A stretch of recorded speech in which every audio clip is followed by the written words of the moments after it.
So this is the chapter of industries, and this video you will find a very quick and crisp revision of the chapter.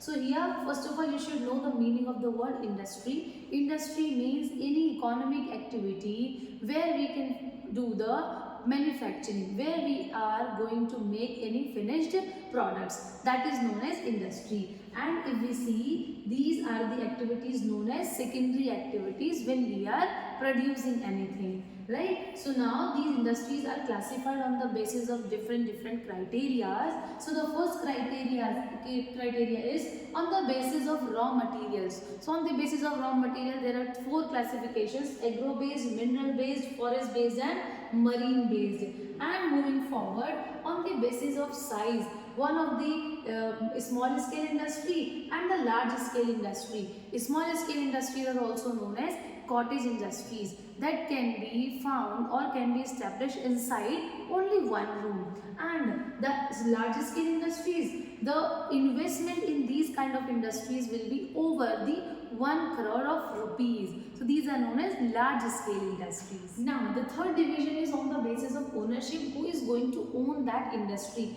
If any individual or the group of an individual owning that industry, that will be known as private sector industry. For example, Hindustan Aeronautical Limited and Steel Authority of India Limited. And wherever you find the word limited, it means it is private sector industries. Second one is joint sector industries.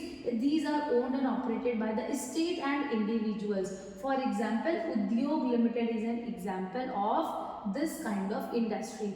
Cooperative industry sector means owned by, operated by producers or suppliers of raw material or workers of both. For an example, Amul, Anand Milk Union Limited, Sudha Dairy.